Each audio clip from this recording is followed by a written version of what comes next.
Hi అండి అందరికీ. ఈ వీడియోలో కొత్తగా నేర్చుకున్న వాళ్ళకైతే ఒక సింపుల్ టిప్ ఉందండి.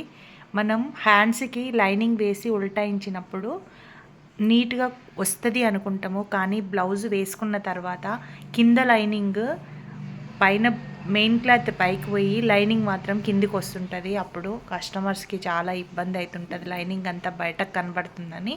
అలా రాకుండా ఉండాలంటే ఈ వీడియోలో చూపిస్తున్న విధంగా మీరైతే బ్లౌజ్ను కుడితే చాలా నీట్గా వస్తుంది. చూడండి, మనం కార్నర్కి అయితే ఒక కుట్టు వేసుకోవాలి ఉల్టాయించిన తర్వాత. అలాగే మళ్ళీ ఒక కుట్టు మాత్రము పైనుంచి ఇలా లైన్స్ కానీ బార్డర్ కానీ ఉన్నప్పుడు ఈ వీడియోలో చూపిస్తున్న విధంగా అయితే స్ట్రైట్గా ఒక కుట్టు వేసుకున్నాం అనుకోండి, ఇలా నేను వీడియోలో చూపిస్తున్నట్టు అలా వేసుకుంటే మటుకు కింద లైనింగ్ అయితే అస్సలు పైకి కనబడదు. ఈ వీడియో నచ్చితే, ఈ టిప్ నచ్చితే ఒక చిన్న లైక్ చేయండి. ప్లీజ్ సబ్స్క్రైబ్ అయితే చేసుకోండి.